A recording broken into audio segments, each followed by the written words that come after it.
මම පල්ලේ කැලේ බණකට වැඩියා බන්ධනාගාරේ.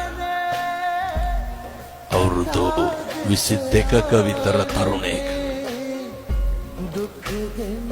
අඬලා වැඳලා කිව්වා හාමුදුරුවනේ එළියට ගිහිල්ලා මේක කියන්න.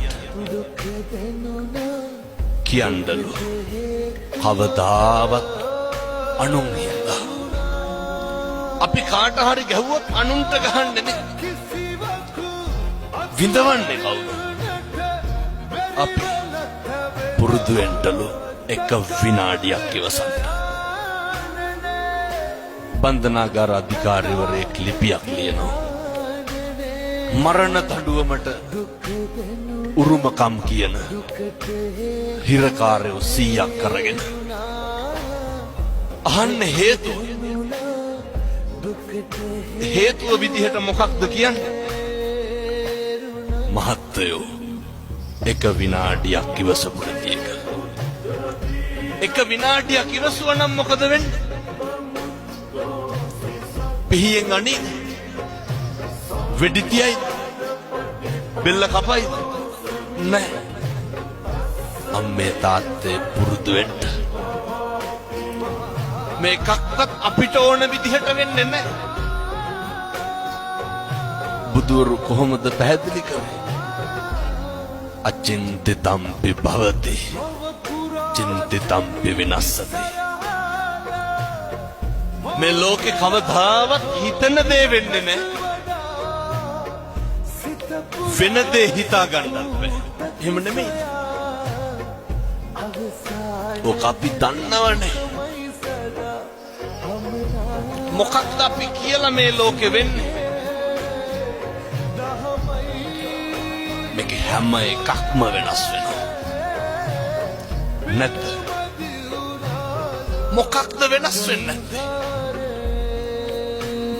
දරුවෝ වෙනස් වෙනවා. කියනවා නේද? බැඳ ගමන් පවුල් දෙදරනවා කියලා. එක මේකේ හැටි. මේ ලෝකේ හැම එකක්ම වෙනස් වෙනවා නම් අපි නඩත්තු කරන අපේ ළඟම තියෙන වස්තුව මොකක්ද? අපේ ඇඟ, අපේ ශරීරය නේ. මේ කෙස් ටික වෙනස් වෙන්නේ නැද්ද? මම මේ කියන්නේ බාහිරයේ පැත්තකින් තියලා අපිට ඕන විදිහට ඕක තියාගන්න පුළුවන්. කවුද අර ඇමරිකාවේ පොප් ගායකයා අවුරුදු 100කට විතර වැඩියෙන් ඉන්න හිටියේ? Michael Jackson. මොනවාද ජැක්සන්ට තිබ්බ අඩුපාඩු? අපිට දැන් මොකක් හරි වුණොත් හික්කඩුවට උපරිම යන්න තියෙනවා. අය මොකද නව ලෝකෙට යන්නේ? ඔය තියෙන එක දාගෙන යනවා. මයිකල් ජැක්සන් මොනවාද නොතිබ්බේ? ඇගේ හැම කොටසක්ම ගබඩා කරලා තිබ්බනේ. දක්ෂ පක්ෂකම් කියන වෛද්‍යවරු 24 පැය සූදානම්ෙන් හිටියා. මරුනේ නැත්.